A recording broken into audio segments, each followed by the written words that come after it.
Haha, ladies and gentlemen, how are you for this Monday night? It's good to be back. Brand new week, brand new updates, possibly. I think we have a couple, including just after we got off the air yesterday. There was this really interesting update about that caravan. If you haven't seen it yet, I'm going to tell you about it. uh, it's not what you think. It's not what you would have guessed. So if you had, oh my god, it's some sort of anti-Semitic attack. It's going to be like Australia's 9/11. No, it wasn't that. It wasn't that. I'll tell you all about it as we get into the show.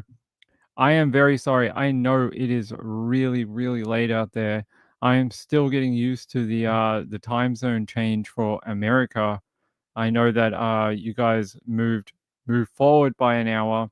Move forward by an hour? Move back by an hour. Move back, move forward. I don't know what it is, but you went on to daylight savings time over Sunday night. So Ping's still getting a little bit used to it, and you will get there. Feeling better. Better is a relative word. Feeling better than the weekend, yeah.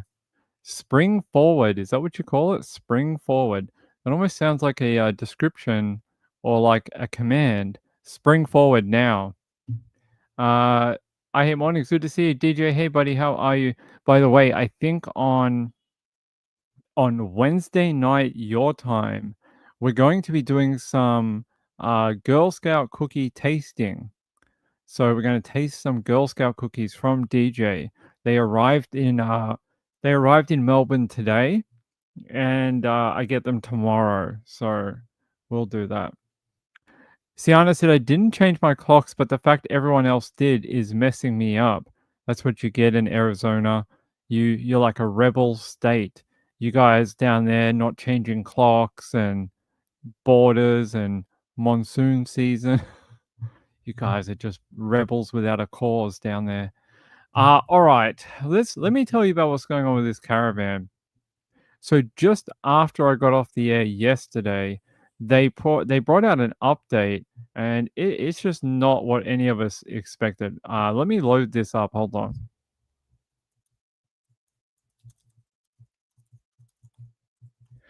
So this is that Dural, the Dural caravan that was apparently packed full of explosives. Well, yeah, I think it's better you hear it from the New South Wales and AFP. I don't think you should hear it from Ping. I think you should hear it from the people investigating it. So let me take you there if I can grab it. Come on, StreamYard. Give us all the videos. If it will do. Yeah, here we go. Yes. All right, here we go. If it'll load. There we go.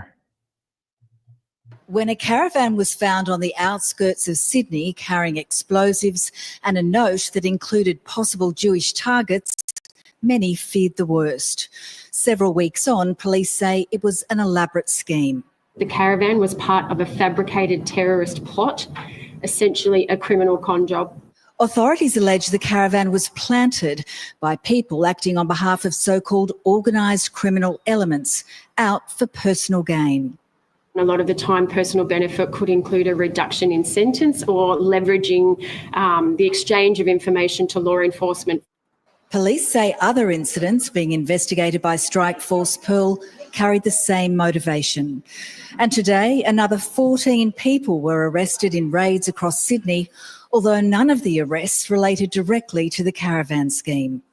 None of the individuals we have arrested during Pearl have displayed any form of anti-Semitic ideology. However, the threat to the community through the use of arson and the presence of explosives was very real. What we do know is that synagogues have been burned, childcare centres have been burned, and whether it's being done for financial gain or as part of an anti-Semitic ideology or movement, in either case, I think it's equally chilling and equally terrifying.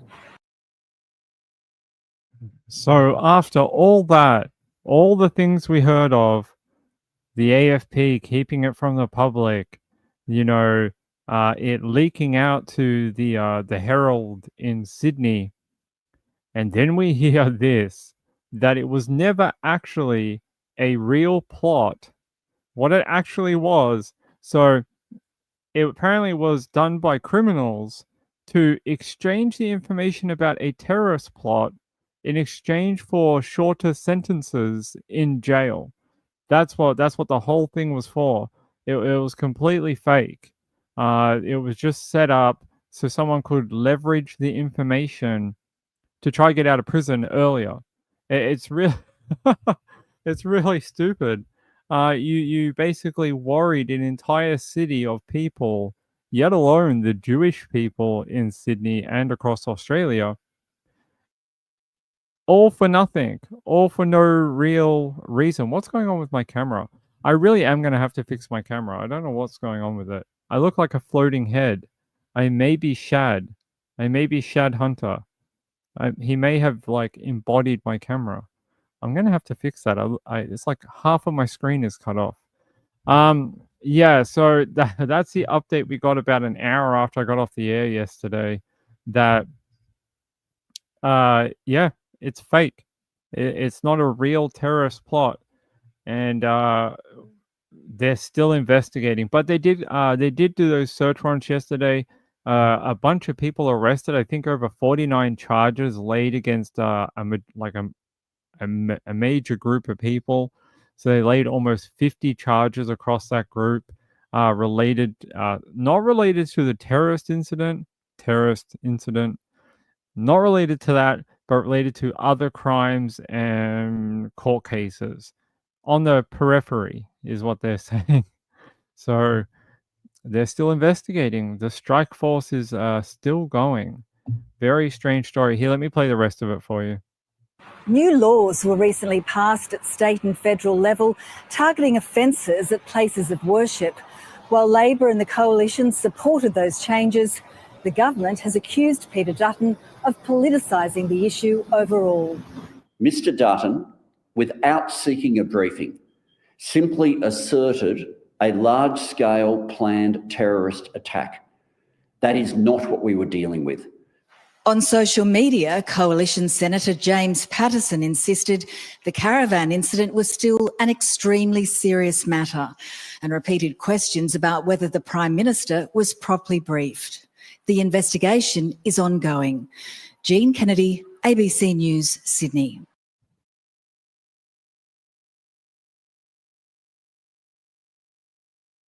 So there you go. Now you are up to speed with what happened with the caravan. It was just criminals trying to get out of jail sentences, and the police have said if this ever happens again, they will actually give them more time in jail. They're like, if you ever waste our time again, if you ever try something on this particular level and scale ever again, that we are going to actually take you to court and charge you with more crimes and make your stay in jail longer, because they're saying we're not going to put up with this type of crap. And yeah, it's just ridiculous. So there you go. There's your update. By the way, you may be wondering why in the title it says the 49ers free agency could be a crime. Well, it could be, because today, if you were a 49ers fan out there, today might have been the worst day in the last, 9-10 years of being a 49ers fan. All right, losing 2 Super Bowls is pretty bad and hurts very deeply. This might come a very close third. We lost so many players today, but the big one today was Dre Greenlaw. Losing Dre Greenlaw to wait, where did he go? I think he went to Denver, right? He went got a good deal from yeah, so he's going with Talanoa Hufanga to Denver, and he signed a $35 million deal over 3 years to go hang out with Talanoa. And we lost so many players. They said the total is over 200 $200 million worth of football players have exited the 49ers on day one of free agency. Over $200 million of players. So I don't know what's going on, but as a 49er fan, I can tell you I am very, very annoyed, upset, and I hope this is not the downfall of the 49ers, because it gives the fans no hope. Like, there's no hope here. It's like, oh, you love Drake Greenlaw? Well, we're not going to try for him. We're not going to give him any money. We're just going to let him go to Denver. Oh, you like these other players? No, you can't have them either. You want Juszczyk? No, Juszczyk we're going to release and make a free agent. So the 49ers will look very different over the next few years. So if you're a Niner fan, I don't know what we're going to do, but I can't see any Super Bowls in our future right now. You could always become a Denver fan. It's like blasphemy. Like, why would I want to do that? I'll have to wear an orange colored jersey. I don't think I want to do that. It's like, it's not my favorite color. I don't know. I didn't even know who your quarterback is. I mean, you won a Super Bowl, but it was with Peyton Manning back like 10, 15 years ago. Brenda. Hey, Brenda, how are you? All right. Let's keep going. So I want to show you something out of the UK. And I think you will find this very interesting. Actually, hold on. I just want to see if there's one from actually the UK. All right.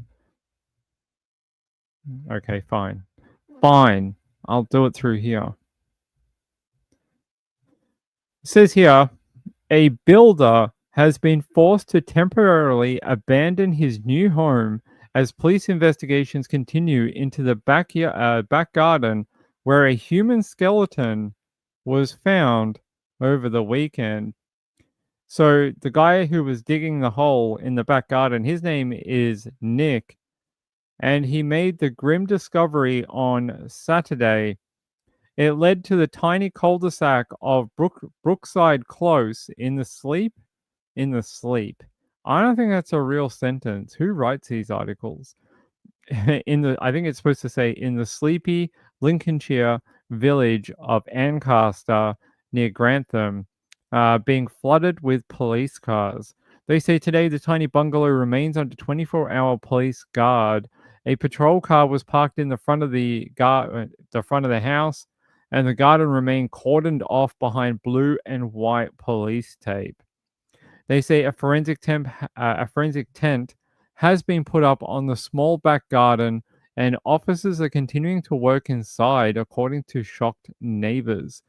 They say a number of people have lived in the property over the years, including at one stage a police officer. A police officer used to live there, hey? Maybe someone he wanted to disappear. According to the neighbors who live nearby, who knew the people who lived in the property. Nick, who formerly ran a building company called My Dream Home, was said to have moved out because he could not get his van in and out. He and his wife, Binta, bought the property for £180,000 in February 2024, and Nick had told neighbors they planned to start a family there. A family of skeletons, maybe. I don't know about children, but maybe skeletons. There you go. You can see the forensic tent out in this back portion. So apparently he was digging in the backyard, and he kept pulling out trash, like bits of newspaper, bedding, cloth, and eventually he came across a set of human remains. Now, neighbors were like, oh, maybe they're Roman remains from the 1700s or whatever. No, within like 10 feet of the soil? I don't think so. Otherwise, why do we have these people called archaeologists who go around the world? They dig like 1,000 meters down to try find ancient cities, and I don't think they're like, oh, I dug in my back garden and I found, An Egyptian tomb. I don't think that's how it works. I think someone deliberately put the body there. So there you go. There's another closer look to where they have it tented off right now with a forensic tent. That would be terrible to be in your backyard. Let me ask you a question. Say you bought a property and then you were doing home improvements to it and you were digging in the backyard, you were going to put a new garden in, and then you found a body. Would you keep owning that property, or would you try and sell it? Like, once the body has been removed, and say you got nothing to do with the crime, would you continue to live in the property and want to do what this guy does, Nick? He wants to start a family there. Is that something that you would do? Like, do you want children playing in the back garden? What if there's more skeletons in the garden? What if you only found the first one? What if there's like 5 or 4 or this many or however many fingers that is? Marylander says, I've heard of skeletons in the closet, but in the yard? Well, this one is in the backyard. Yeah. Let me see if I can find anything about Nick. About Nick the Builder. Nick the Builder. He's not Bob the Builder. He's Nick the Builder. I don't know what the difference is, but he has a YouTube channel. He does. Hold on. Is this the guy? What does it say? No, this guy's from Oregon. Although he did grow up in the UK, but it's not him. Hold on. Let me try a different search. Brooklyn Close.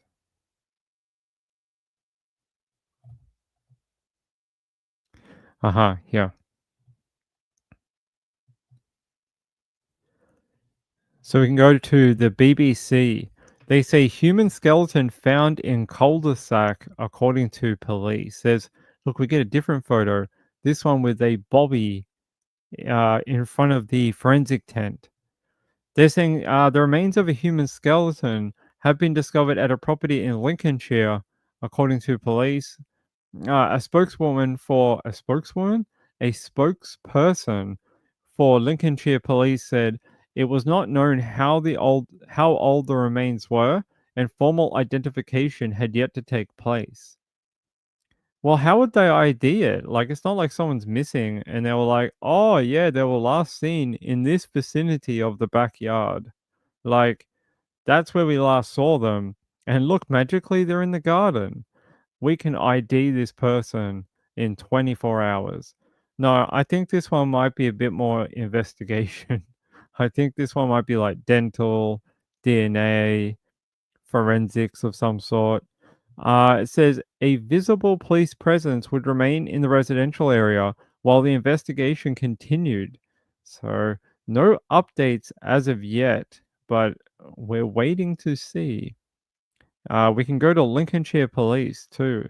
They say human bones found, if it lets me in, and I'll tell you the rest. Oh, that's a very short update from Lincolnshire Police. Human bones found in Ancaster. Officers were called to a property on Brookside Close where the bones were discovered by members of the public. At this stage, it's unknown how old the remains are and formal identification is yet to take place. They said there'll be visible police in the area as they continue to examine the scene. They say we will release updates as and when we have them. They call it Incident 161. There you go.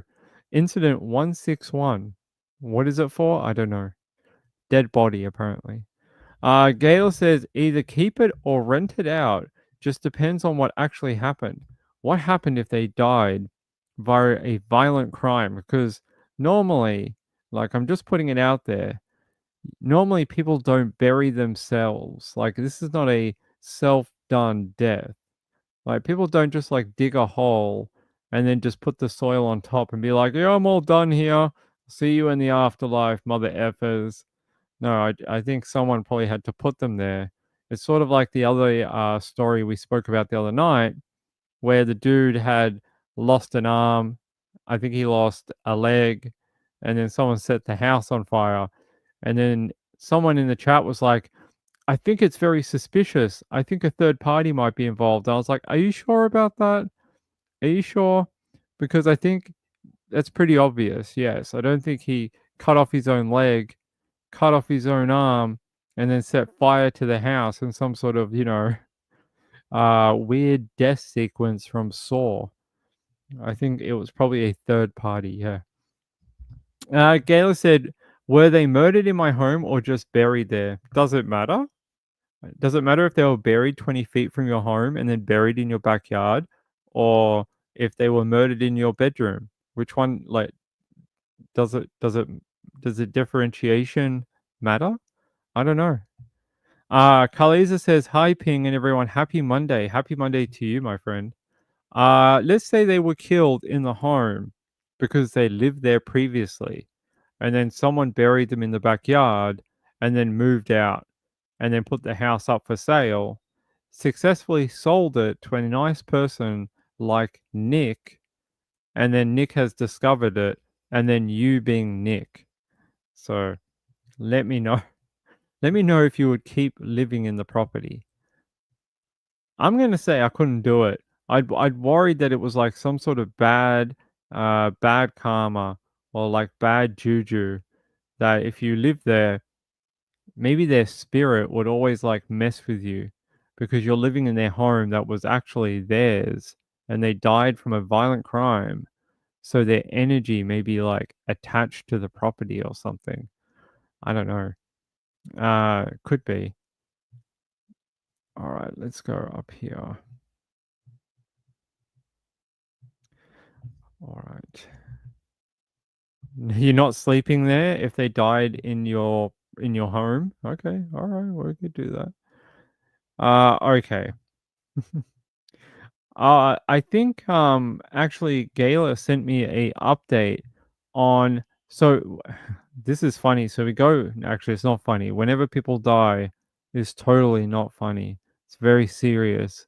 You have to talk in a very, you have to talk in Ping's very serious voice, okay? Can't talk in Ping's very fascinated voice. You can't do that. So the Stuart Everett trial is underway right now. Now, if you don't know who that is, that was a case we followed last year in Salford, near Manchester in England. And he was the torso that was found in a reserve. Do you guys remember that? In Kersal Dale? So in Kersal Dale, they found a torso of a man. And for like 2 weeks, everyone's like, well, who is it? And where is the rest of him? Well, I don't know if they ended up finding the rest of him, but they definitely arrested 2 people over it. And now those 2 people are in trial. So here it says, the suspect told police it is a mistake. Okay. That doesn't explain how he ended up as a torso, though. Like, how does that work? A man arrested on suspicion of murder after allegedly cutting his victim into 27 pieces told police it's definitely a mistake, 100%. Marson, 42, was held on 25th of April last year following the discovery of a human torso at Kersal Dale Nature Reserve in Salford, Greater Manchester on the 4th of April. He denies murder or manslaughter of Stuart Everett at the home they lived in Winton between the 27th and the 28th of March last year. The remains were initially unidentified, but the GMP later discovered CCTV of a man going down to the deposition site or the disposal site with a heavy bag and returning without it. That'll always get you into trouble. Lugging around heavy bags unidentified on CCTV and then returning without them. You'll always get picked up as a murder investigation. They say 3 weeks after the discovery, 2 plainclothes officers working on the inquiry were driving an unmarked police car in Salford and passed Marson. I hope that's how you say his name. Walking in the other direction. Well, that's clever. Commit a murder and walk around while there's police investigating why there was a torso found nearby. Very clever. You know what we say? We always say, no one said you had to be smart to be a criminal. And each day, I think we prove it on this channel. Each and every day, we bring you stories of people who don't know what they're doing. It says here, the investigation support officer, Claire Daly, told her colleague Matthew Ross behind the wheel, I think that's the suspect. I saw an individual on the pathway who matched the description of the suspect we were trying to trace. So they were actively looking for this guy, and he just walked right by them. That would have been the best day ever for them. The officers turned the car around and followed the suspect on foot before he got to a number 100 bus. Shortly afterwards, PC Paul Ashworth pulled his police car in front of the bus and boarded the vehicle. This is Stuart Everett right here. This was the man that they chopped up into 27 pieces. Poor guy. They say body-worn video footage played to the jury showed the officer telling the suspect he was being detained to be searched before he was handcuffed and taken off the bus. Oh, I wonder if we can find that. I want to see that. Hold on. I want to see if we can get the court vision. Yeah, last month.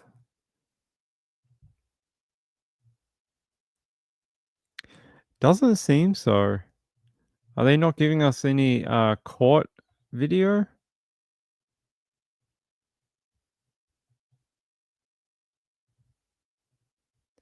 Okay, it doesn't seem like we're getting any court released video at this time. They're saying here, he said Marson had been told he'd been identified as a person of interest in a police investigation. He replied, "It's definitely a mistake, 100%. I don't think so. I don't think they randomly pulled you off a bus and they're like, oh, I'm sorry. I'm sorry, we got the wrong guy. It's actually a different dude that looks exactly like you. You know, our mistake." PC Ashworth then told him he had been seen on several occasions on CCTV by police investigating a serious incident. The suspect later said, "Did someone steal something?" What? PC Ashworth replied, "It's a bit more serious than that, matey." Police then found Marson had on him the phone and bank cards belonging to Mr. Everett. Minutes later, the officer then cautioned him, warning he was being arrested on suspicion of murder. He replied, "What?" before asking for a translator and shaking his head. What is with these people always asking for a translator? It seems like previously they understood the conversation just fine, and all of a sudden, when they're in trouble, they hide behind their English as a second language. You know, we've seen this in several cases, including Mamta Kaffelbart. Her piece of crap husband keeps saying how he doesn't speak English good enough to go to trial. Yet the dude worked as a translator. He worked for the military in the USA. He worked on IT projects with other people. He worked as tech support. It's very convenient. When police went to the house they shared with Mr. Everett on Worsley Road, they found a skip outside full of household items. Inside, they found evidence of blood staining and a cleanup operation showing something terrible had happened in that house. They said analysis of the suspect's phone movements and CCTV footage showed him carrying bags and taking the bus on numerous occasions to deposit the remains of Stuart Everett. Jurors were told only about 1/3 of Mr. Everett's body has ever been recovered. Pathology of the skull fragments showed Mr. Everett, a former civil servant originally from Derby, had been a subject of a sustained, severe blunt force physical assault, with repeated blows to his head, shattering and fracturing his skull before dismembering with a hacksaw. Jeez. It's brutal. Here's a photo of Stuart Everett. Seems like a lovely guy. Didn't deserve to be dismembered with only 1/3 of his body ever found. Yeah, it makes me very sad that somewhere around Manchester, there's 2/3 of his body just somewhere. Who knows where? In a river, in a landfill, I don't know, near a train station, in a field. There's more parts of Mr. Everett that have not been located. That's very sad. Um, you know, I'm of the belief that, you know, people's remains should be kept together. And even if you have to relocate them and find them again, that they can, cross over in the spiritual realm as long as they're together with their remains. And I hate when we hear stories like this where, there's a good chance I'll never find the rest of Stuart Everett because he was cut into so many tiny pieces. I am guessing they were lucky to find his torso. I don't think they ever found his head, unfortunately. Let me see. Marson.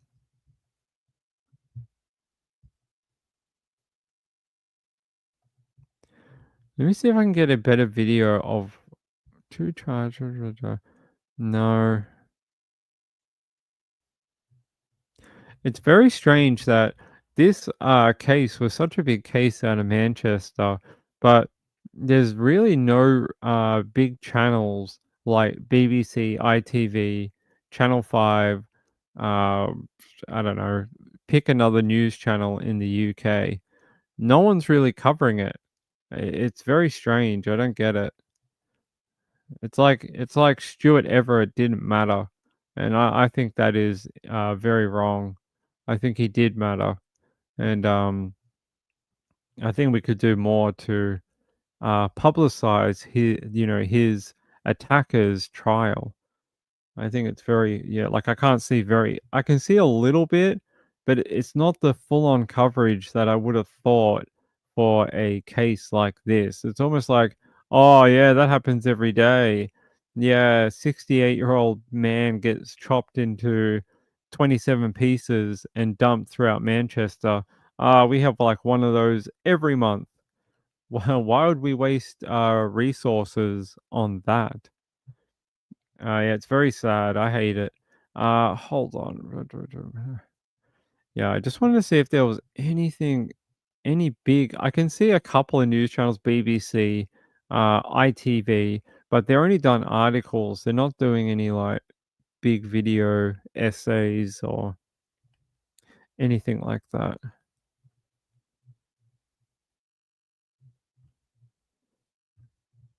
Yeah, okay. There was another one I wanted to show you. Yeah, here.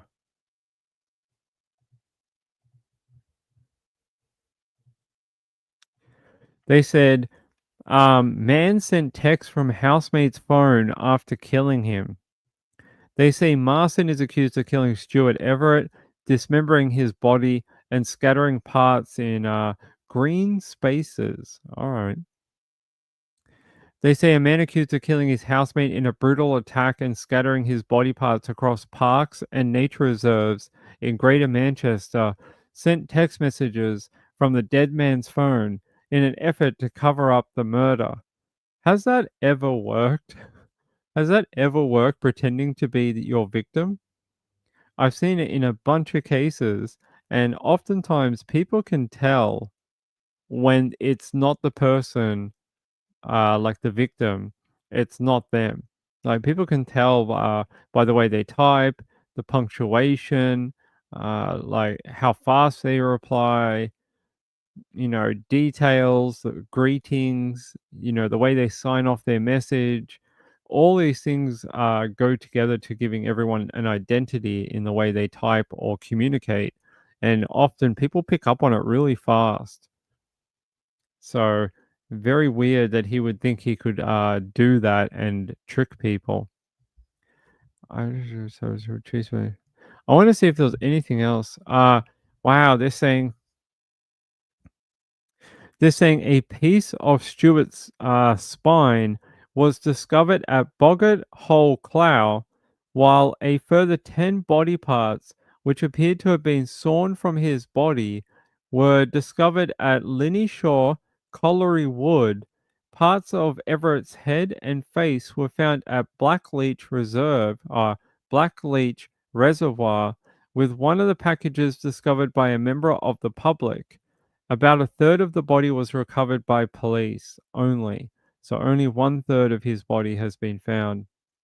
They say Marston appeared in court wearing a grey tracksuit with a shaved head. He heard the proceedings through a Polish interpreter. Seems like he was interpreting and talking with the police officers just fine when he was arrested. Now he needs to be a big baby and get an interpreter. It's really it's like a waste of court resources. Rachel said exactly. People can tell if it's actually the person. That is true. Hold on, guys.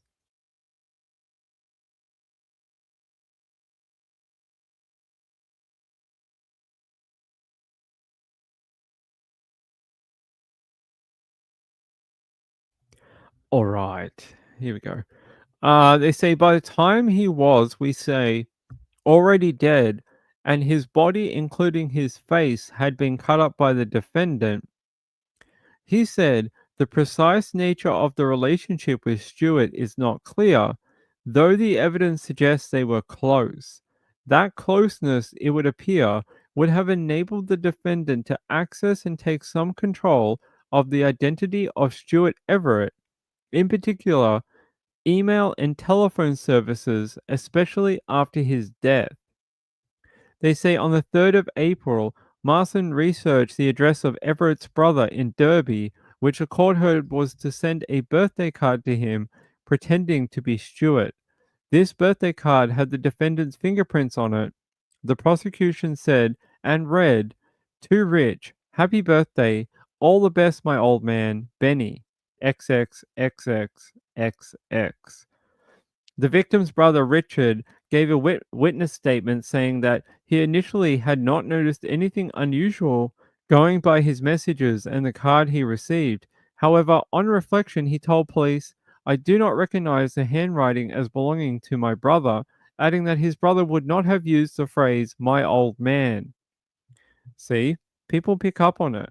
People pick up when it's not the the way people talk and the euphemisms they use, and just the different language across different personalities. Like I'm sure if Mrs. Ping tried to type as me because she murdered me one time and then tried to pretend to be me, everyone would pick up on it instantly because I type in a very specific way.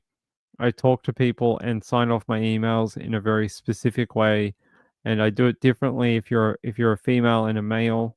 And yeah, I think it's very hard to duplicate, especially the tone and sentence construction, things like that. So I think people would pick up on it instantly that it was not me, and just wouldn't be mental enough. Like there's not enough ADHD in this email to be Ping. There's just not enough. There's only about 3%. It's not quite enough to be Ping. Yeah. All right.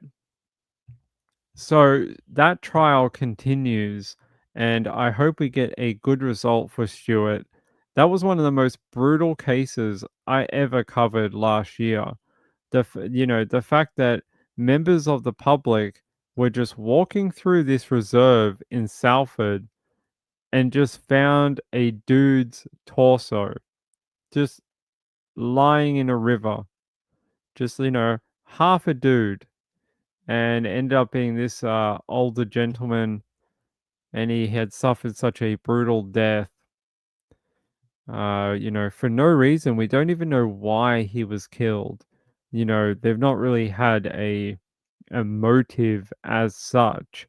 They know why he was dumped, but they don't sort of know why it happened originally.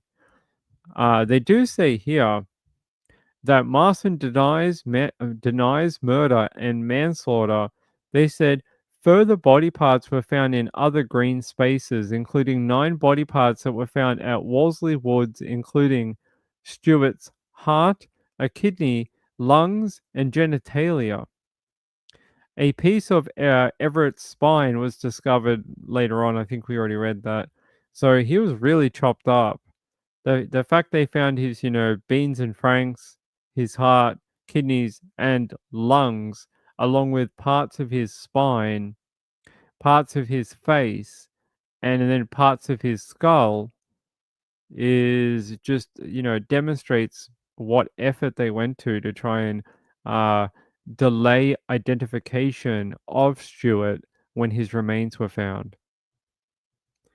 All right, let me see. I just want to see if we've got anything from the trial that I can bring you.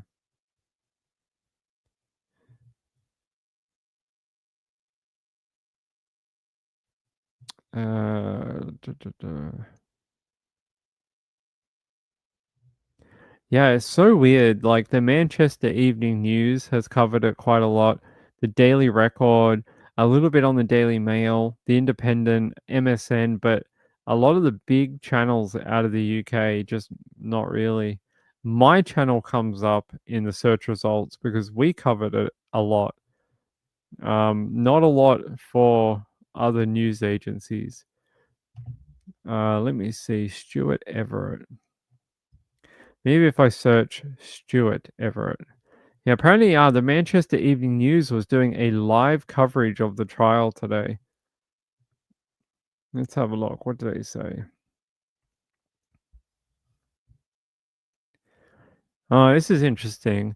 They say prosecutors said they do not have to prove a motive for the killing, but claim that Mr. Marston had been experiencing a growing sense of frustration with Mr. Everett.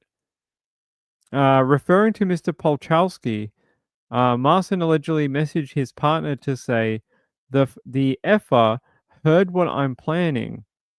Jason Pitter, KC, prosecuting, claimed that there was also tension after Mr. Everett informed Marston that his rent was increasing. Mr. Pitter told the jury that the first human remains were discovered in a wooded area within Kersal Dale, a nature reserve in Salford, on April 4th last year. Remains were then found at several other locations. Yeah. They say, I thought it was unusual that he didn't come to say goodbye if he was moving. The jury is continuing to be read. Mr. Hubert's statement.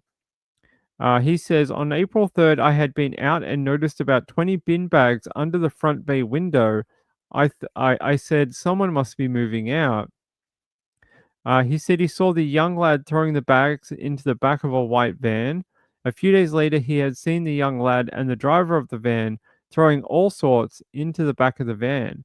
He said he leaned over the fence and spoke to the younger lad. I shouted to him, "Where's Stewart?" He said Stewart had had a stroke and gone to his brother's. Razak put it up £1,400 and we can't afford it, so we're going. So he's saying Stewart had put up the rent by £1,400 and that they were moving out, but that Stewart had gone to stay with his brother after a stroke. Mr. Hubert said a few days later he saw the defendant getting an industrial cleaner to clean the carpets and thought it was unusual. Well, when you move out of a property, that's actually a normal thing, but good man to have his like hinky meter, going off. He said he spoke to Mr. Polchowski, who spoke little English, and asked what was going on, and he replied, "Going Liverpool Road." He said he asked where Mr. Everett was, and he said, "Gone." Well, he wasn't lying. He wasn't lying. Mr. Hubert said a skip was delivered on April 22nd. The next day, he said the younger lad and his girlfriend were filling the skip with bin bags. He said, "I was surprised not to hear from Stuart, especially if he was moving to his brother's." Mr. Hubert said, I didn't think of him as a neighbor, more of a friend, really." How sad. It was really sad. Mr. Everett was described as a bookie man who liked to feed the birds. The next statement is being read of that of Peter Hubert, a neighbor of Mr. Everett. That's Mr. Hubert. He said an elderly lady lived in the house when he first moved there, but she died and it was taken over by an Asian man. Then a couple moved in and had a child. He said Stuart Everett moved into the house in 2012 and lived there for 12 years. He said Mr. Everett worked for the Department of Work and Pensions and said he said over the last 12 months, Mr. Everett walked with a walking stick and his mouth had drooped, saying he had assumed he'd had a stroke around 18 months previously. Mr. Hubert said Mr. Everett told him that he was moving two people in to help with the bills and the rent. A younger male moved in around 5 years ago, he said. Mr. Everett would collect the rent and pay the Asian man. He said there were no troubles and they were really nice neighbors. He never heard anything from them.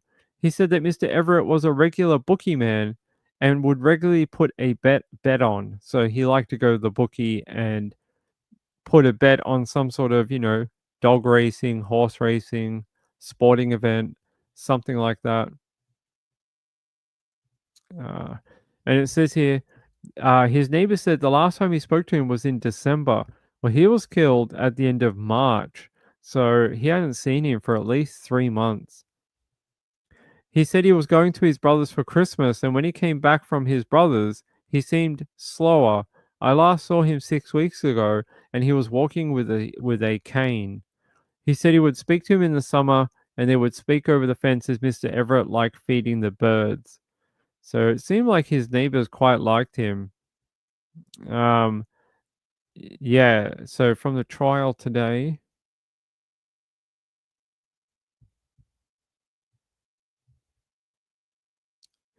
Just trying to see if there's anything else in here that we might find interesting.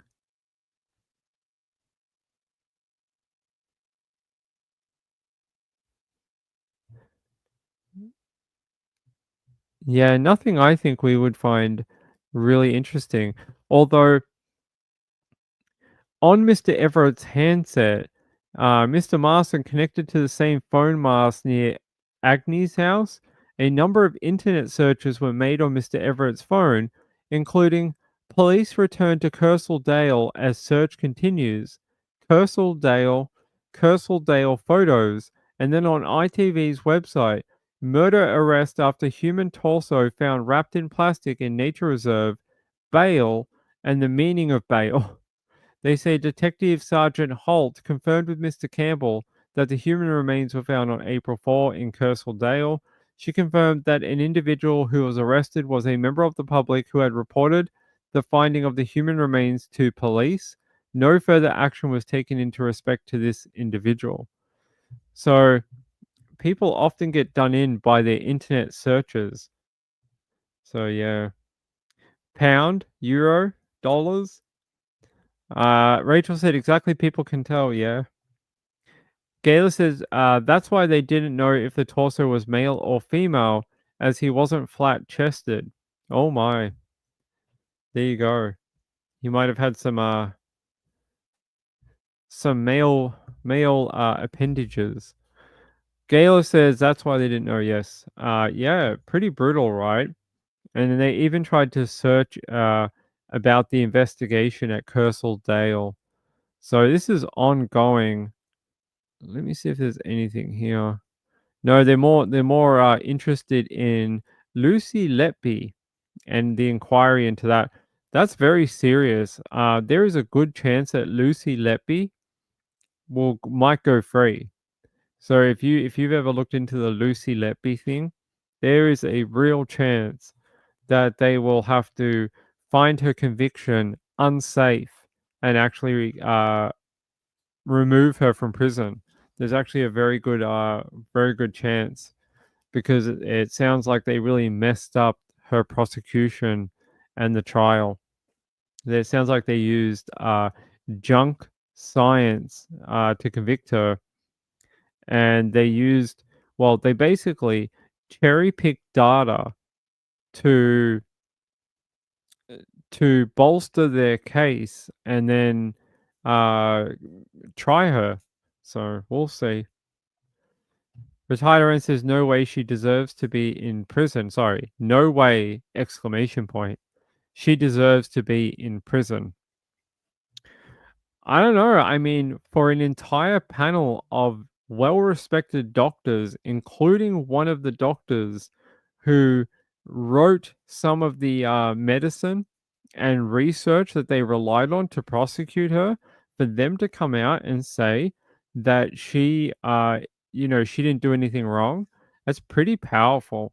It's pretty powerful. And to say that the prosecution used his research incorrectly to prosecute her. So basically, they said they took the research, didn't apply the findings correctly, and then used that to make Lucy Letby look guilty. So interesting. Gayla says, I find it really disturbing as I believe she's guilty. I believe she probably did harm some babies. I do believe that. So does she deserve to be in jail? Yes, she probably does. For how long? I don't know, but I'm not sure. Maybe life. Maybe if she caused a death of a child, maybe for the rest of her life. But I believe that they sort of just chucked everything onto it that they could find, even if things didn't make complete, analytical sense.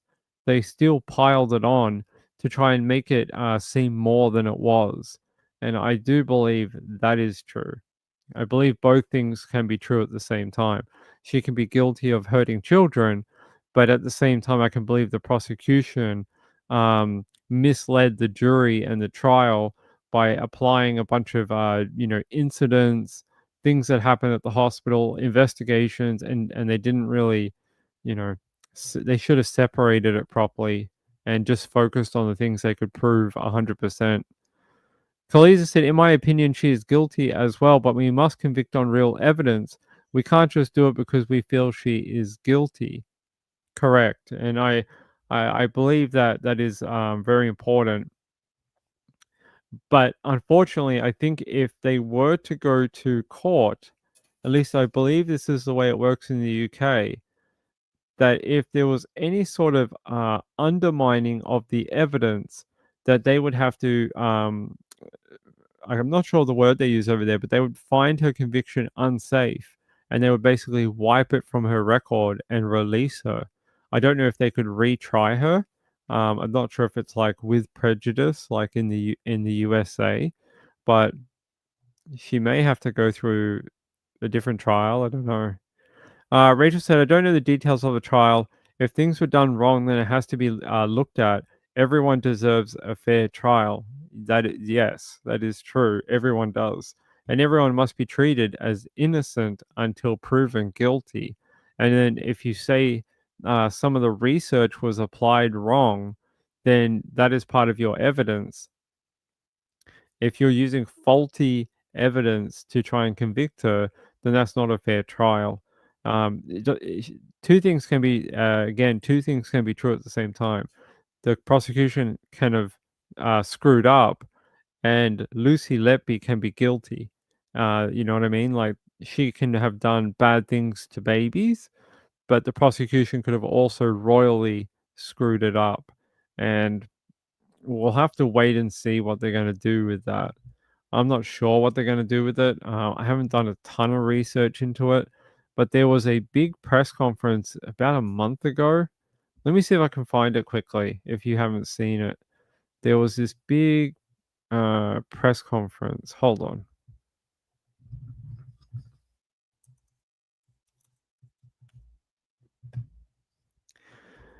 Let me see. Yeah, let me take you to Sky News about a month ago. Hello, good afternoon. Lucy Letby's legal team say they have independently reviewed medical records and found no evidence of murders committed by the former nurse. They've referred her case to the Criminal Cases Review Commission as a potential miscarriage of justice. Lucy Letby is currently serving 15 whole life orders after being convicted of murdering 7 babies and attempting to murder 7 others, including one she was convicted of attacking twice.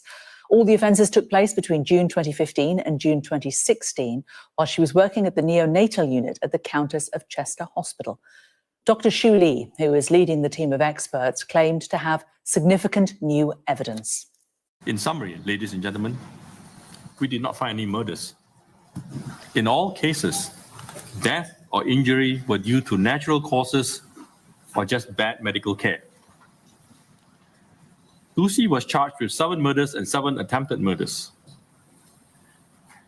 In our opinion, the medical evidence doesn't support murder in any of these babies. I hope our findings bring comfort and closure to the families of the affected infants, and our hearts and sympathies go out to them. Well, Sir David Davis, who chaired the panel this. So there you go. You heard what the panel had to say. I mean, they say they found no medical evidence of murders taking place for these babies, but they did say some of the babies died due to bad medical care. Are they trying to say that Lucy Letby didn't murder these children as such, but she was such a crap nurse that she her neglect and not being able to do her job properly basically killed the children? It's very interesting. But other doctors did. I know. So there was a lot of stuff going on at that hospital. There was investigations, there was tattletaling, there was people that were dobbing on each other, there were doctors that had it out for other people. It was a real shit show, and they really need to clean up their act in those hospitals, not just with Lucy Letby, but just in general. They had so much bull crap going on. Khaleesa said, if Lucy isn't guilty, then the hospital needs to be completely gone over. The hospital is definitely to blame for the dead babies. It could be that. Retired RN says medical care connotates physician care, in my opinion. But she's not a physician. She's a nurse. So are you saying it could be the doctors that are liable? Could be. Khaleesa said it sounds like the hospital don't want to take any responsibility. No, they don't. They don't. They've tried to hide, squirm their way out, hide behind lawyers. They've done a lot of really dodgy shit, including they tried to point the finger at. I'm not saying that Lucy's innocent. I'm just saying that they really tried to bury her as well. They tried to basically push all the spotlight onto her. Woman of Steel said, hi, everyone. Could she be a scapegoat? Possibly. Retired RN said, yes. Otherwise, I think they would say bad nursing care. Well, when you work in a hospital, retired RN, maybe you can tell me. The nurses, so like they have these little computers and they have the notes from the doctors. They basically follow what the doctor's assessment and what the doctors say. So doctors are like, oh yeah, like every 6 hours administer this and don't do this and give them this type of food. It comes from the doctors and the nutrition team, that type of thing. The nurses basically are there to tend to you when the doctors can't be there.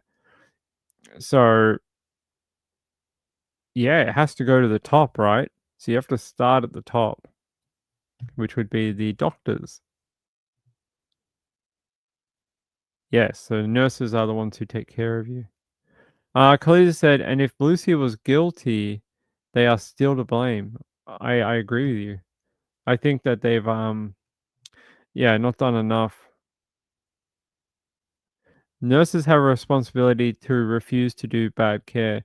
But is a nurse's education as deep as a doctor's education? What I mean is, if a doctor said, do X, Y, and Z because this patient is TYS or whatever, would a nurse have enough knowledge to be like, whoa, wait a second? Or would they be like, wow, that sounds a bit weird, but they're not 100% sure because they're not, like, they don't have the full education, although they do know a lot, but they're still not a doctor at the end of the day. Wendy R said, was she used to distract from others who are accountable? Possibly. I think that might be a probability. Gail said the death stopped when she wasn't there and only happened on her shift. I heard that wasn't true either, that there were other people that were regular on those shifts as well that could have been responsible, that were there at the time for all the deaths, but yeah. Retired RN said they should take it up the chain to the medical director. I think they did. I think there was an investigation. So when this first happened, there was like a low-level investigation within the hospital because it was like, wait, why are these babies getting sick? And then they sort of did like a, unit-wide investigation. And then it got bigger and they did like a hospital-wide, they did a neonatal-wide one as well. I'm not sure what became of them, but I know they tried to ping it on her. Retired said they should take it up the chain if they don't think it's proper care. All right, let's listen to the rest of this morning described Letby's convictions as one of the major injustices of modern times. The medics said we can't talk to the stats, but the medicine is nonsense, the forensic and so on. And so that was the first thing. But that told me it was a mistrial, not it was a miscarriage of justice. So I spent the next 3 months immediately after the election, this bracketed the election, immediately after the election, I spent the summer. I wanted to get the transcript, but I was told that would cost £100,000. So, and I didn't have £100,000 to hand. So I went through the daily reports every single day of the trial, right, to see if there was a clear-cut single charge against Lucy Letby. Because if she was guilty of one of them, I didn't want to know. I was interested if it was a miscarriage, not if simply a mistrial. I'm not interested in judicial games. And I got to the end of it, and none of it showed clear proof of anything. None of it showed actually that a murder had occurred, let alone that she was witnessed carrying out any improper act. And so at the end of that, with the greatest of respect to some of the people criticising this, I think I've spent more time on it than they have. Right? And those who say, well, you weren't there, I've been through every single day. And now I do have 3/4 of the transcript, and we've been through that too. So I'm afraid I've probably looked at it more than the appeal court judges in terms of time and commitment. And I'm a scientist and mathematician by training. And that's what matters in this, not the law, frankly. Well, Mark MacDonald, the barrister leading Lucy Letby's legal team, said they'd be back in the Court of Appeal very soon. Lucy Letby was convicted because of the medical evidence that was presented to the jury. Medical evidence led by the lead prosecution expert, Dr. Derry Evans. If that evidence was at fault and was wrong, the conviction is unsafe. It's as simple as that. The other parts of the evidence that you talk about, the circumstantial or the lesser circumstantial evidence, falls away. Now, we can go through each one of those if you want. There is a valid explanation for all of them. But the most important thing, the reason why Lucy Letby was convicted was because of the evidence, the medical evidence that was presented to the jury. That today has been demolished.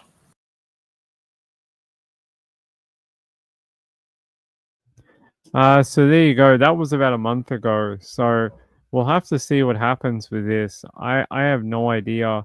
I'm not sure if I think it's on everyone's best interest to have an appeal process and have a look at it again. Gail says if she gets out, they probably won't try to convict her again. Well, due to the cost, the giant circus it became, maybe not. Same cause of death for the babies? No, I think they were different, if I remember correctly. Some of them were oxygen in the, injected or something. There was a bunch of different reasons for the babies dying. Hold on. So when there's more information about that, we'll talk about it again. But I wanted to take you to a story we spoke about a few weeks ago. A few weeks ago, or it was about a week ago, I brought you the story of a 14-year-old girl called Emily Pike.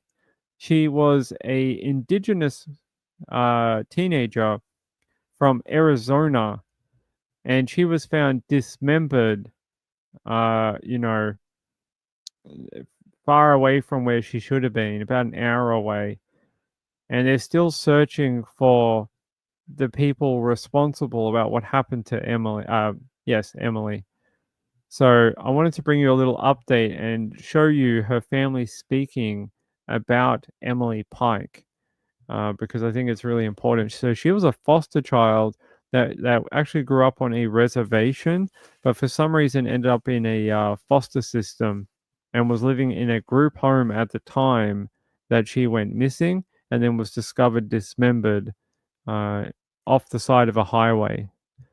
And they're still not sure how she got there or who is responsible, but I think it's important to listen to the people who loved her and to listen to what they have to say about Emily. So here I'm going to take you to 9news.com.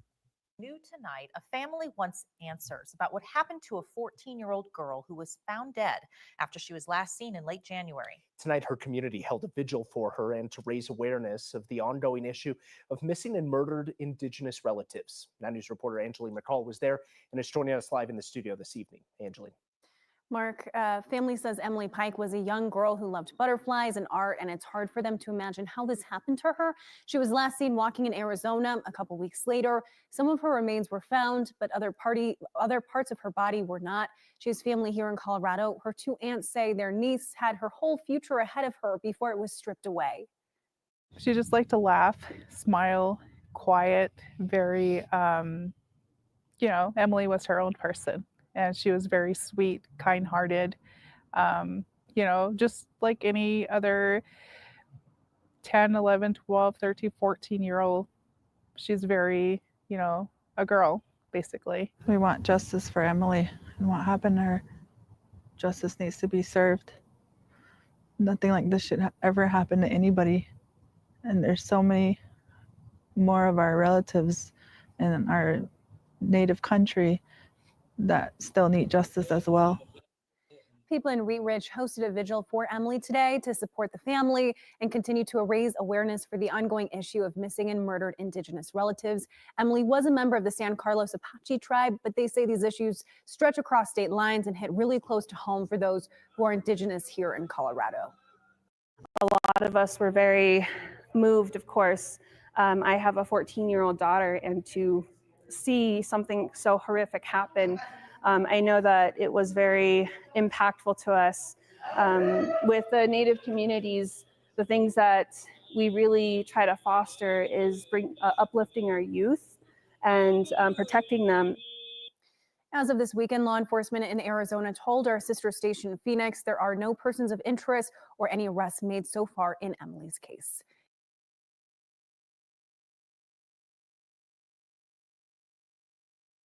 No arrests made and no persons of interest in Emily's case. None. No leads. No one to look for. Who would do this to a 14-year-old girl? Who would cut her up, split her body, and put her into 2 different garbage bags and dump her on the side of the road? There is a sick person traveling around Arizona, possibly further afield right now. Right now, this person is out there. If you live in Arizona, I know we have a few people in the chat that live in Arizona. there is a person out there right now near you who is willing to do something like this to a child. You have an absolute monster within your community. He needs to be flushed out, needs to be put behind bars and given a court case and a jail sentence. It is really horrific what happened to Emily, and it's important that her case is not forgotten. You know, just because they don't have someone right now doesn't mean they will eventually. You know, they will find out eventually what happened to her. It is ridiculous that, you know, how they don't know who she might have been with, where she might have been traveling. Can they get search warrants for her phone? Can they use any sort of you know, triangulation with her mobile device, or can they do any sort of like cell tower isolation, so you can do like dragneting of cell tower data within a region? And then that's actually how they found that little girl in WA who was abducted. They used two very isolated towers, and they isolated the traffic that was hitting to that tower and then filtered through it until they found a suspect who fit the description. Maybe they could do something like that here, because where she was dumped was a very isolated area in Arizona. So, you know, just got to work at it. I'm hoping investigators will, but yeah, just awful. Let me try and take you back to when it originally was, like when news originally broke, if I can find it.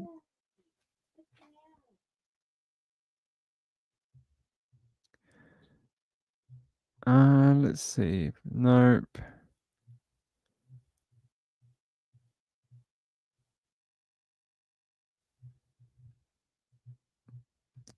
Hold on, guys. I'm trying to find the video that we watched a couple of weeks ago about her. Hold on.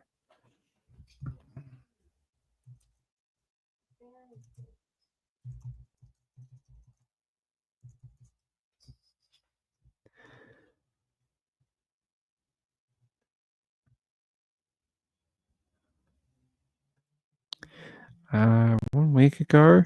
It might be this one from Arizona Family. Let me take you there. I miss you so much, and I really hope I'll try to see if he can come visit me next time. This is a video of 14-year-old Emily Pike. Her family remembers her kindness and love of art. The San Carlos Apache tribe teen was brutally killed and dismembered. Her torso, head, and legs left in trash bags in the woods off Highway 60 in Gila County. Right now, detectives don't know what happened or who is responsible. I can only imagine that the fact that her hands and arms haven't been found is because she was beating up and hurting her attacker. Anika Robinson is a foster care advocate and says her nonprofit started serving Emily in 2023. She was living in a Mesa group home at the time she disappeared. I think all of us were shocked that was her demise. And I know that her staff and the girls in her home are suffering greatly because of it.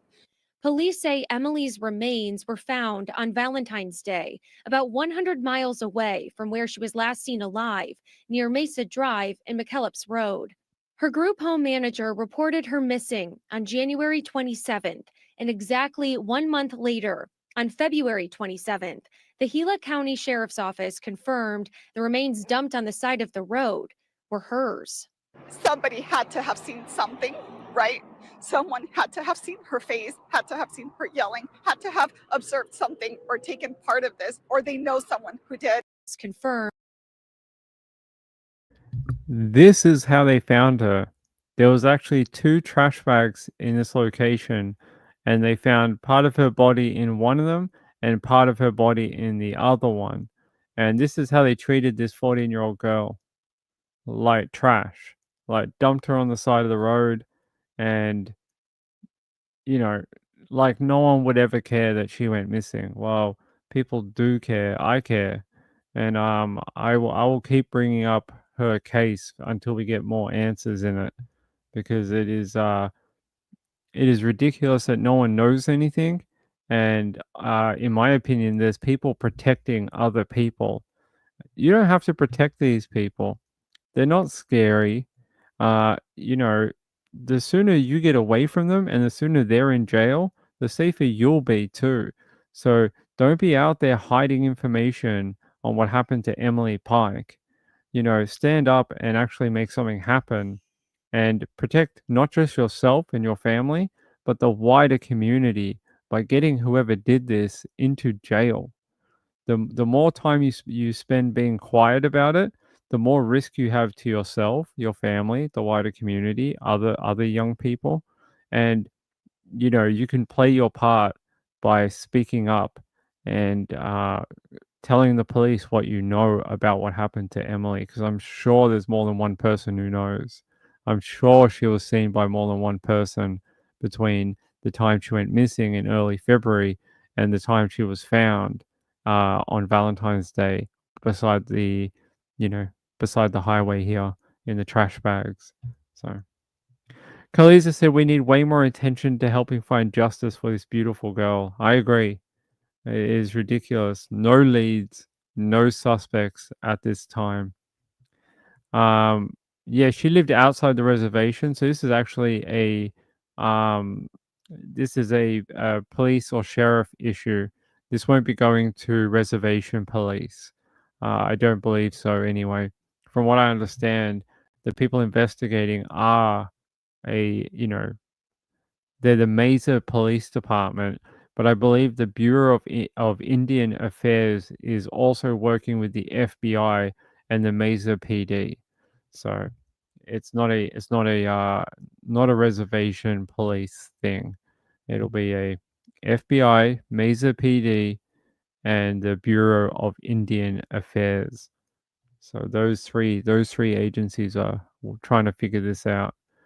All right. What? Sorry, there was what is this? Apparently, this will be the last story I do tonight. Apparently, a Melbourne man has been taken by a suspected shark in WA. Oh my God, really? Here, let me take you to this, because we always do shark attacks. Yeah, apparently he was taken off this beach here by a large shark. They say a young Melbourne surfer is feared dead after a horrific shark attack at a remote beach in Western Australia. Authorities on Tuesday searching for the man in the waters off Warton Beach in Cape Le Grand, about 60 kilometers east of Esperance on the southern coast of Western Australia. The attack on the man, who is understood to be from Melbourne and aged in his 30s, was reported to police about 12:10 p.m. yesterday. A surfboard with evidence of bite marks has been recovered from the water, but no surfer has been located. They say it is believed the surfer, a man aged in his 30s, was the victim of a serious shark bite incident. I don't know if it's a shark bite. I think it was a shark attack. They say a WA Police Commissioner, Cole Blanche, confirmed the search had shifted to a recovery operation. He said a civilian drone footage showed large amounts of blood in the water where the Melbourne man was attacked. The family has been notified, and I suspect it will be recovery of a body if we can find it. I can confirm there is a small amount of footage from a drone that does confirm a shark was in the area. Certainly in that immediate area, we can see large amounts of blood in the water. Mr. Blanche said WA Police would be assisting several other agencies in the effort to recover the man's body. He said it was another tragic outcome for swimmers and surfers in WA. They said here, a witness said the man's partner was sitting on the beach as he was attacked. She was shocked. There were screams. There were people saying, "Get out." It was a very panicked moment. We heard the scream and everyone got out of the water. They said there were several other surfers in the area at the time. There was only one surfboard left, floating about 30 meters from the shore. The water next to it was dark, with a shark fin circling around. It's unclear where in Melbourne the man is from, but he was reportedly on a trip with his girlfriend. They had planned to meet family in the state in the coming days. Ah, that sounds awful for all involved. They actually saw him be attacked, and his partner saw him get taken by the shark. And they said they have footage of the shark and blood in the water. Awful. Here, I want to bring you this story as well. Oh, geez. So another one from Arizona. Thanks, was it Amy? Thanks, Amy. Yeah, let me play it Mesa for you. police say 17-year-old Sitlali Avalar and 15-year-old Cameron Myers ran away from a group home owned by Powerhouse Youth Facility on Flower Avenue on January 7th. And on Saturday, their bodies were found in this water basin a half mile away from the group home. We're trying to figure out that storyline. Did they walk there same day and had been there ever since? Were they using that place to maybe lay down and sleep at night? We simply just don't know at this point. And right now, Mesa police don't know how the two girls died. The medical examiner is still trying to determine a cause of death. But that isn't stopping detectives from investigating all avenues. We're treating it as, a foul play until we hear different. So we're not saying there was foul play. We're not saying there was anything involved. We're just taking those necessary steps early on and not sitting back and waiting for a report to come out. Records show that there were 20 calls to police from Powerhouse Youth Facility on Flower Avenue since November. A lawyer who represents the group home told Arizona's Family by law they cannot force kids to stay at the house and that they followed all protocols once the girls ran away. Brutal. As someone who grew up and lived in those type of homes myself, I can relate to what it's like living there. They're not always the nicest place, and sometimes being away from them seems like the best option available. So I get why they may not have wanted to be there. It's wow, terrible. And now we've got this new one. So this one was from 2023. What are they saying here? So did they ever find anything in regards to it? Let me have a look. Did they ever find... Oh, they're saying here. They're saying there was an update that the girls died from alcohol poisoning. Both of those girls actually weren't murdered. They died from alcohol poisoning. So that was the update from this. They weren't killed. Yeah, I'll show you. Two runaway teens from group home died from alcohol poisoning, according to the medical examiner. So that wasn't as, it's not like Emily's one. Emily's one that they were murdered. Who knows? I mean, I lived in these homes. I was under 18 and I used to drink. So their manner of death was determined to be drowning in the setting of acute alcohol intoxication, along with Myers having used marijuana shortly before dying. In January, the Mesa Police Department reported that a man walking his dog spotted what he thought was a mannequin in the water detention basin. However, officers responded and ended up finding the girls' bodies. Authorities list Myers and Avalar as runaways from a nearby group home about 2 weeks before their bodies were found. Police said they are continuing to ask the public to submit any details about the teen's death, as the current information they have remains scarce. KPHO reports the group home is one of several operated by Powerhouse Youth Facility, Inc., which has been operating in the area for 12 years. Detectives said there doesn't appear to be signs of foul play in the girl's death. So they're still not sure, though. Woman of Steel said someone bought it for them and let them go off on their own. Probably. Yes, of course. Someone gave it to them. JDR said, same group home, so sad, what a life. It's a wonder we ever survived childhood. I don't know how I ever made it out. I'm not sure why I didn't die at 15.